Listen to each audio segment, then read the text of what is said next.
ओम नमः शिवाय। हर हर महादेव। भगवान शिव द्वारा कामदेव को भस्म करने और पुनः प्रकट करने का जो प्रसंग है, उसमें बहुत सी सीखने की बात है। भगवान महादेव ने जब कामदेव को भस्म किया तो उन्होंने तीसरी आंख द्वारा उसे भस्म किया। तीसरी आंख का मतलब होता है आज्ञा चक्र, क्योंकि जो हमारा तीसरी आंख या तृतीय नेत्र है उसे हम ज्ञान नेत्र कहते हैं। वास्तव में मनुष्य के शरीर में दो ही नेत्र होते हैं, परंतु जहाँ प्रतीक के रूप में तीसरा नेत्र दर्शाया जाता है, उस क्षेत्र में जब अगर ध्यान किया जाता है तो आप स्वयं उस ध्यान के बाद महसूस करेंगे कि आपके अंदर विवेक, वैराग्य, आत्मनियंत्रण और मन के ऊपर नियंत्रण की योग्यता विकसित हुई है। तो भगवान शिव ने तीसरी नेत्र से ही कामदेव को भस्म किया। वो योगियों के लिए, भक्तों के लिए, साधकों के लिए एक संकेत है कि यदि आप वास्तव में जीवन में काम को नष्ट करना चाहते हैं, अगर आप अपने जीवन में साधना में सफलता प्राप्त करना चाहते हैं, ऊंची आध्यात्मिक अनुभव प्राप्त करना चाहते हैं, सही में अगर आपकी इच्छा है कि आप परमात्म तत्व का अनुभव कर सकें, यदि आप भगवदीय और दिव्य जीवन का अनुभव करना चाहते हैं, तो आपके लिए आवश्यक है कि आप अपने ज्ञान नेत्र को जागृत करें।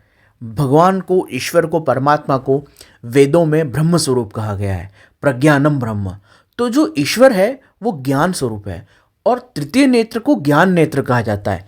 आज्ञा चक्र को ज्ञान का चक्र कहा गया है और यह हमारी दोनों भ्रकुटी के मध्य वाले स्थान में, दोनों नेत्रों के मध्य, भ्रकुटी के स्थान में, कपाल के मध्य में स्थित है। जब भी इसका ध्यान किया जाता है तो ज्ञान, विवेक, वैराग्य आदि वृत्तियां बढ़ती हैं, आत्मनियंत्रण बनता है, मन पे नियंत्रण बनता है।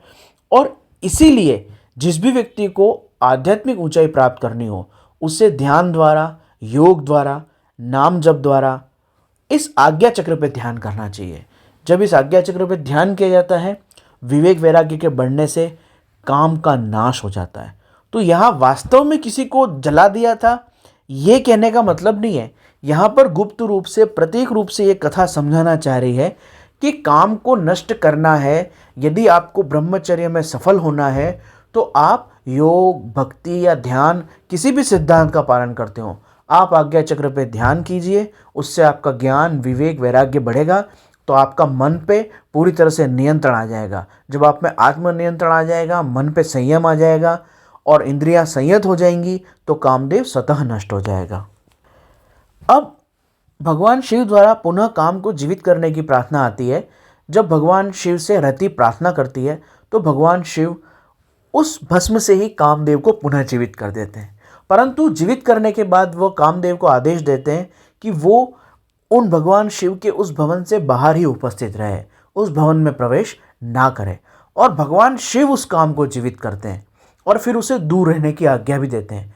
अर्थात यहाँ पर यह संकेत है कि एक बार जब आप अपने मन पर, इंद्रियों पर काबू पा लेते हैं और आप पूरी तरह से ज्ञान नेत्र को जागृत कर लेते हैं, आपके आज्ञा चक्र के अंदर सिद्धता आ जाती है। आपका मंत्र या आपके इष्ट का ध्यान आपके आज्ञा चक्र के स्थान पर पूरी तरह से एकाग्र हो जाता है, वहाँ पर आपकी धारणा सिद्ध होने लगती है, तब काम नष्ट हो जाता है।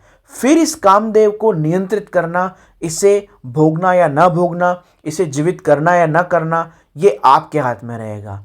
आपके आदेश से, आपके चाहने से ही काम उत्पन्न होगा। अगर आप नहीं चाहेंगे तो फिर आपको काम दुखी नहीं कर सकता, फिर आपको ये काम हाथ नहीं लगा सकता। तो जो योगी और सिद्ध लोग होते हैं वो काम पे इस तरह का नियंत्रण करते हैं कि ज्ञान द्वारा, विवेक द्वारा, आत्मनियंत्रण और मन नियंत्रण द्वारा वो इस काम को नष्ट कर देते हैं। परंतु उनका ये नष्ट हुआ काम उनके आदेश से या उनके चाहने से उनके जीवन में उपयोगी रूप से उपयोग में आता है और विभिन्न कार्यों में सहयोगी बन के काम आता है।